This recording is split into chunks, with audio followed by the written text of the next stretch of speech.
Josiah, soyez les bienvenus.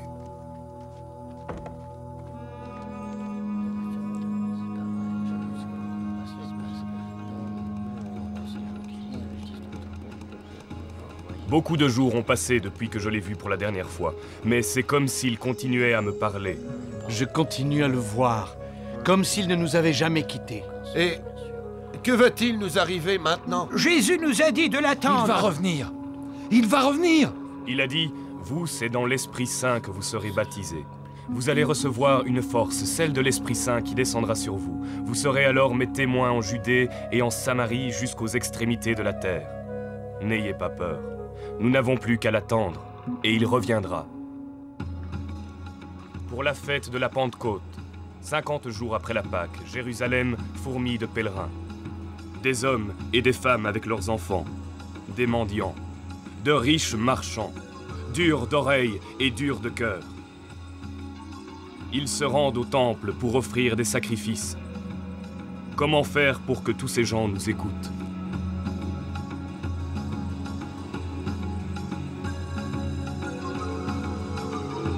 Marie, arrête-toi un instant. Assieds-toi avec nous. Laisse-moi encore servir mes fils.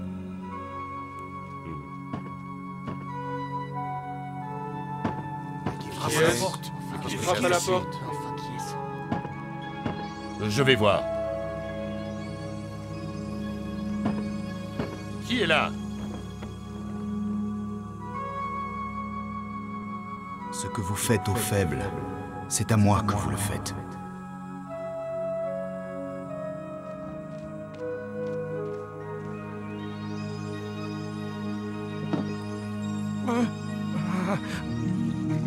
Qui es-tu? Mon nom est Zacharie. J'ai frappé à beaucoup de portes et un homme m'a dit de frapper à celle-ci. Le Seigneur vous a envoyé. Non, il t'a envoyé toi, pour voir si nous allions le reconnaître en toi. Quoi? Vous me connaissez? Non, Zacharie. Mais le Maître a dit, ceux qui accueillent chez eux celui que j'envoie, c'est moi qu'ils accueillent chez eux. Il nous a choisis un par un, tous les 12. Il nous a dit, je ferai de vous des pêcheurs d'hommes. Puis il nous a mis à l'épreuve, en acceptant les persécutions et la croix. Il a mis notre foi en lui à l'épreuve, mais l'un d'entre nous, l'un de nous l'a trahi. Mais en vérité, Moi aussi, oui, moi aussi, je l'ai trahi. Puis tu as pleuré. T'es repenti. Oui, c'est la vérité. J'ai pleuré et il m'a pardonné. Quand Judas eut peur de son crime, il était déjà trop tard. Alors il sauta la vie et fut enterré dans un terrain acheté avec l'argent de sa trahison. Maintenant, la place qu'occupait Judas parmi nous est vide. C'est pour cela que nous sommes réunis. Nous devons choisir quelqu'un qui nous suit depuis le début pour qu'il devienne avec nous témoin de la résurrection. Joseph. Je propose Joseph. Tout le monde l'appelle Justus parce qu'il est un homme juste. Je propose Matthias, parce que Matthias est à nos côtés depuis le début. Vous le connaissez tous.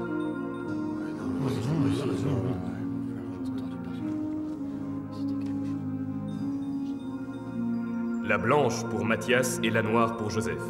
Marc, approche.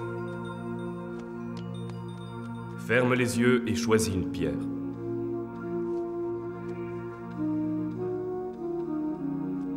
Le Seigneur a choisi Matthias. Matthias, à partir d'aujourd'hui, tu fais partie des 12. Tu es un témoin de Jésus.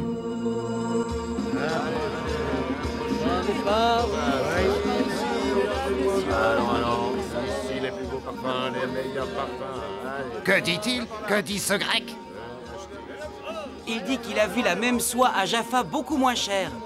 Il raconte des histoires, c'est impossible. Dis-lui. Allez.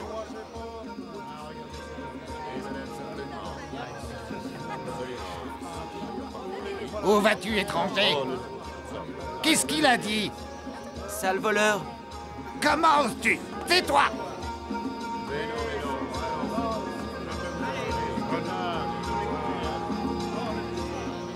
Hénon, prenez une date chacun. Puis nous irons offrir les autres au temple. Le sac entier, grand-père? Oui, Hénon, c'est un petit sacrifice pour la Pentecôte.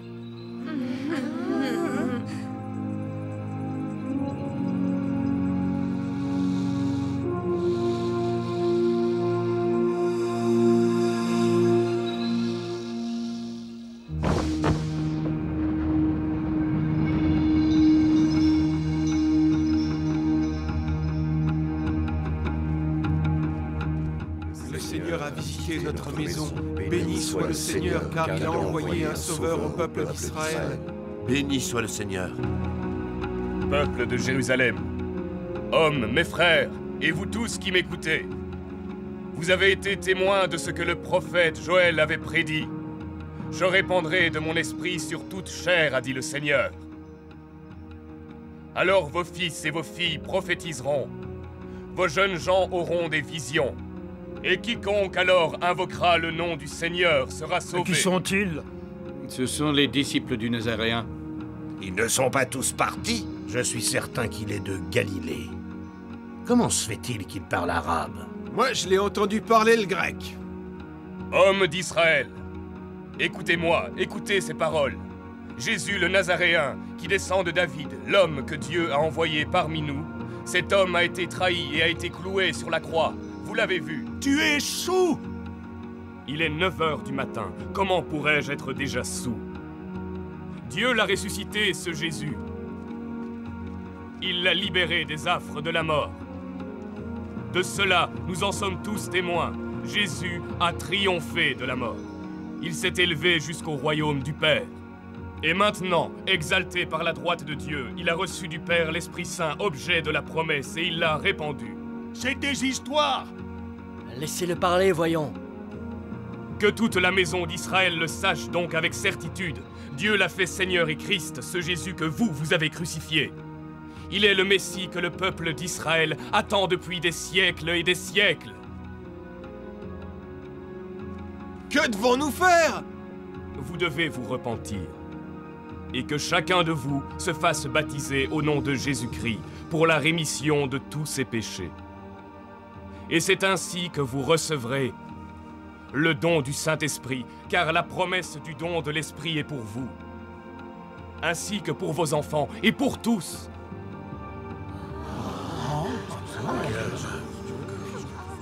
Sauvez-vous de cette génération dévoyée. Suivez-nous.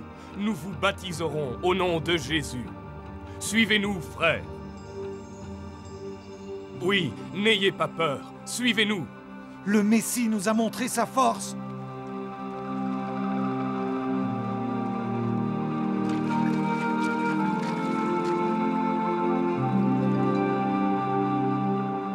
Venez, entrez dans l'eau. Être baptisé signifie mourir et ressusciter à la vie. Frère, approche. Et tu renaîtras dans le royaume des cieux. Au nom de Jésus, tes péchés sont pardonnés. Au nom de Jésus, tes péchés sont pardonnés.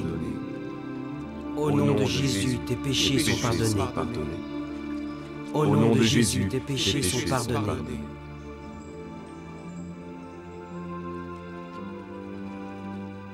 Ce jour-là, la foi de Pierre et des autres disciples et témoins de Jésus marqua le début de l'histoire de la communauté chrétienne dans le monde.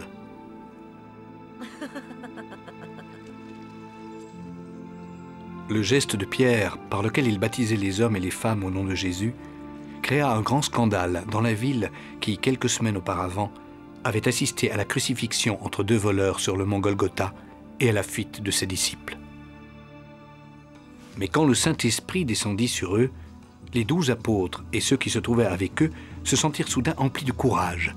Ils se sentaient portés par une nouvelle et ils annonçaient à tout le monde que le Seigneur Jésus était ressuscité et qu'il viendrait dans la gloire. Au nom du Maître, ils accomplirent des miracles, confirmant ainsi l'autorité de celui qui les avait envoyés. Donnez de l'argent à un pauvre infirme.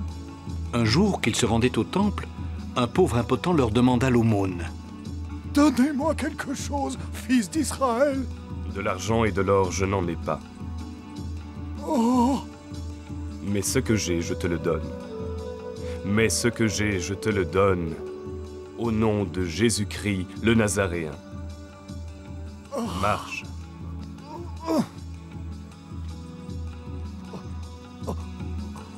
Oh! C'est un miracle! Un miracle! Maintenant, va te montrer dans le temple. Un miracle! Un miracle au nom de Jésus-Christ le Nazaréen! C'est un des disciples du Messie! Il a dit « Au nom de Jésus, marche !» Et j'ai marché! A-t-il dit « Au nom de Jésus le Nazaréen » ? Oui, c'est ce qu'il a dit. C'était lui! C'était lui! Arrêtez-les! Mais il m'a guéri! Que sais-tu de ce qu'il se passe à Jérusalem? Hommes d'Israël, pourquoi être aveugle? Pourquoi vous étonner de cela? Car c'est au nom du Messie ressuscité que cet homme a retrouvé l'usage de ses jambes. Vous le voyez, ce qui était annoncé par le prophète s'est réalisé. Saisissez-les! Le Sanhédrin les accuse de rébellion, comme leur maître. Il m'a guéri! Au nom de Jésus de Nazareth! Ils nous font ce qu'ils ont fait à Jésus. Béni soit son nom. À ce moment-là, les disciples de Jésus avaient déjà créé la première communauté chrétienne à Jérusalem. Ils partageaient leurs maisons, leurs biens, ils donnaient l'aumône aux pauvres. Mais la parole de Jésus, quand il dit « Voici que je vous envoie comme des brebis au milieu des loups », se réalisa. Pierre et Jean furent jugés par Caïphe. Par quel pouvoir ou par quel nom avez-vous fait tout cela, vous autres? C'est par le nom de Jésus-Christ le Nazaréen, celui que vous avez crucifié et que Dieu a ressuscité des morts. C'est par son nom et par nul autre. Menteur! Cela suffit! À mort! Ne vous occupez pas d'eux. Laissez-les, car si leur parole ou leur œuvre vient des hommes, elle se détruira d'elle-même. Mais si vraiment elle vient de Dieu, vous n'arriverez pas à la détruire. Personne ne peut gagner contre Dieu.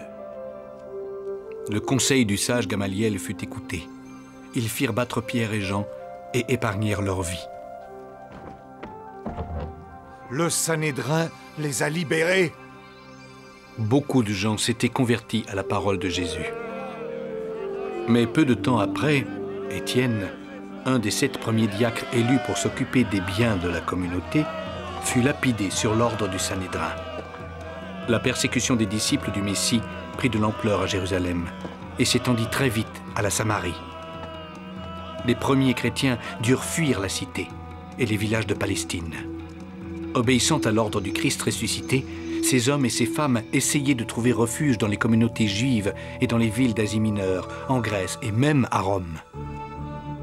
Parmi ceux qui lapidèrent Étienne se trouvait un jeune dignitaire du temple. Il s'appelait Saül. Il venait de Tarse et comme son père était romain, il bénéficiait de la citoyenneté romaine. Le grand prêtre du temple l'envoya à Damas en Syrie pour s'assurer que les Juifs qui vivaient là-bas punissaient bien tous ceux qui acceptaient d'être baptisés au nom de Jésus. Mais alors que Saül approchait de Damas, bien déterminé à faire couler le sang des disciples de Jésus... Saül, Saül, pourquoi me persécutes-tu? Qui es-tu, Seigneur? Je ne te vois pas. Je suis complètement aveugle. Jésus! Jésus! Que veux-tu que je fasse?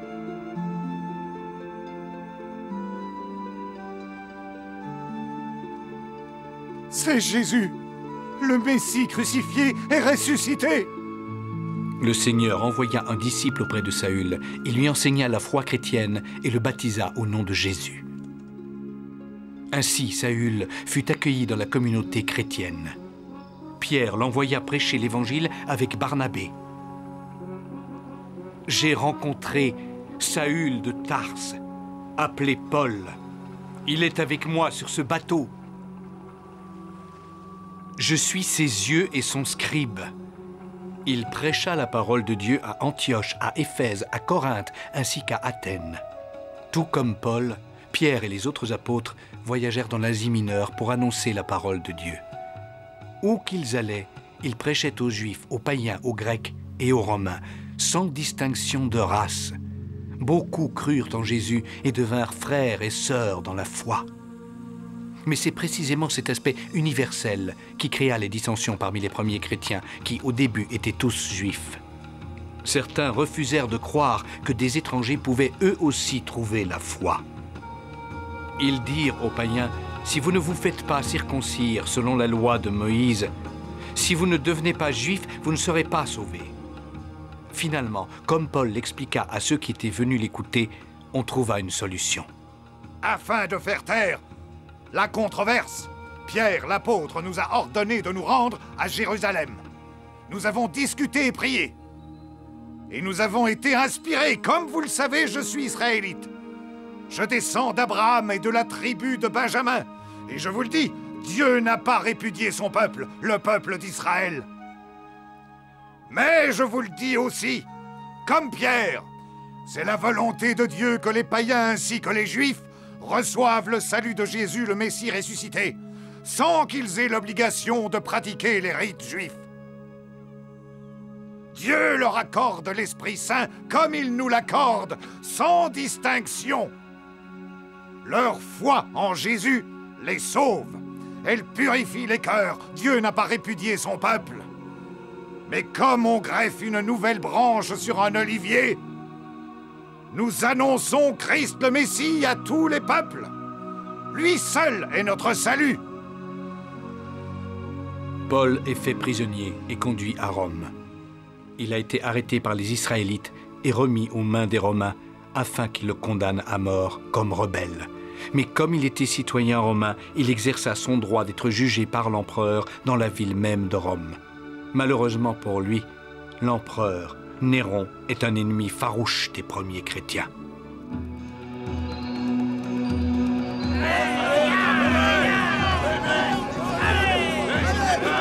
Il y a une grande communauté chrétienne à Rome. La plupart de ses membres ont été baptisés par Pierre, venu jusqu'à Rome pour répandre la parole de Jésus. Pierre et Paul seront exécutés. Ils devinrent les martyrs et les témoins de la vérité annoncée par Jésus.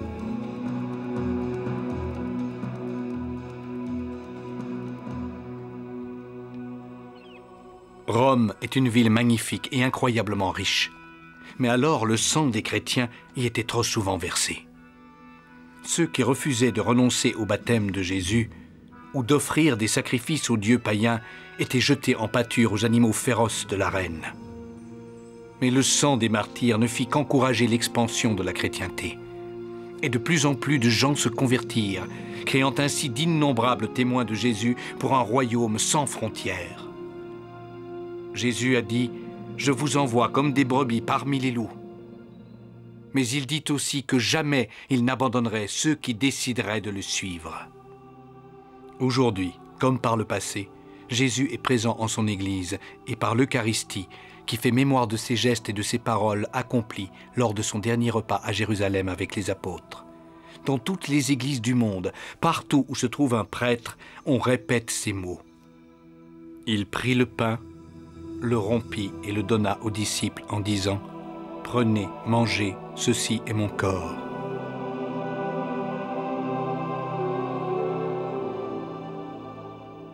Puis, prenant une coupe, il dit « Buvez-en tous, car ceci est mon sang, le sang de l'alliance versé pour vous. Faites-le en mémoire de moi. » C'est par l'Eucharistie que Jésus reste vivant parmi nous et qu'il est notre salut à tous. Jésus-Christ, le seul sauveur du monde, hier, aujourd'hui, pour l'éternité.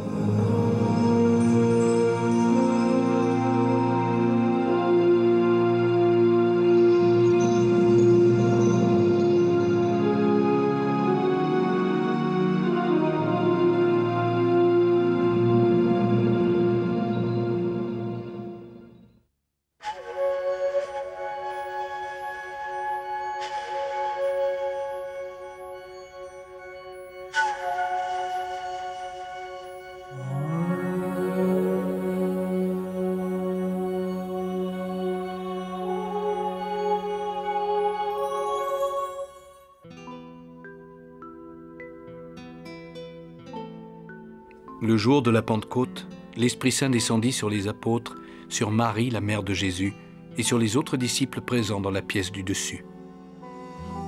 Quelques jours plus tard, persécutés par ceux qui avaient crucifié Jésus, ils se disséminèrent dans les villages et les villes de Judée et de Samarie, et même plus loin, au-delà des frontières de la Palestine. Partout où ils allaient, ils proclamaient le monde de Jésus et fondaient de nouvelles communautés de chrétiens qui vivaient suivant les enseignements de Jésus. Ils furent nombreux à les suivre. C'est comme si une belle lumière s'était soudain mise à briller dans l'obscurité. Les esclaves et les affranchis, les riches et les pauvres, les hommes et les femmes découvrirent la vérité. Ils découvrirent qu'ils étaient les enfants du Dieu unique, du Créateur de tout ce qui existe de beau et de bon, du Père au nom duquel Jésus, le Messie, le Christ, le Fils de Dieu, ouvrit les portes du royaume sans frontières. Un royaume dans lequel chaque personne qui vit dans l'amour trouvera le salut.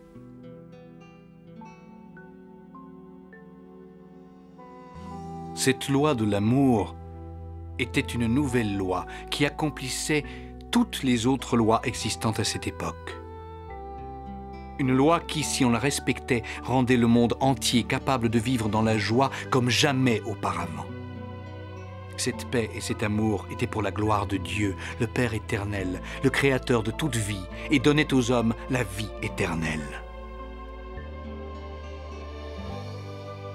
Beaucoup se convertirent, car ils n'avaient pas peur des persécutions, ni de la mort. Car pour devenir chrétien, il fallait renier la religion de l'Empire romain avec ses dieux païens d'or, de pierre, et son culte de l'empereur adoré comme un dieu. La punition que les Romains réservaient aux chrétiens était la mort. Pierre, Barnabé, Paul et Jean, et les autres apôtres et disciples de Jésus quittèrent Jérusalem et se dirigèrent vers la mer Méditerranée et en quelques années créèrent des communautés au-delà de la Judée et de la Samarie, en Syrie, à Damas et plus loin encore.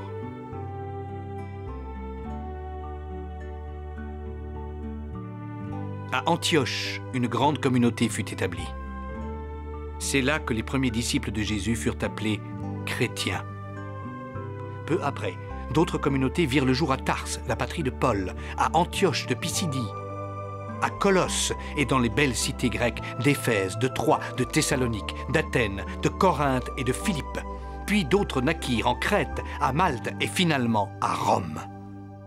Pendant les années qui suivirent la Pentecôte, c'est par ces premières communautés que la chrétienté se répandit dans tout l'Empire romain et même au-delà de ses frontières jusqu'aux tribus barbares les plus éloignées. Depuis ce temps-là, des générations entières ont vu la lumière de Jésus et ont été baptisées en son nom. Elles ont cru en lui et en lui, elles ont trouvé le salut.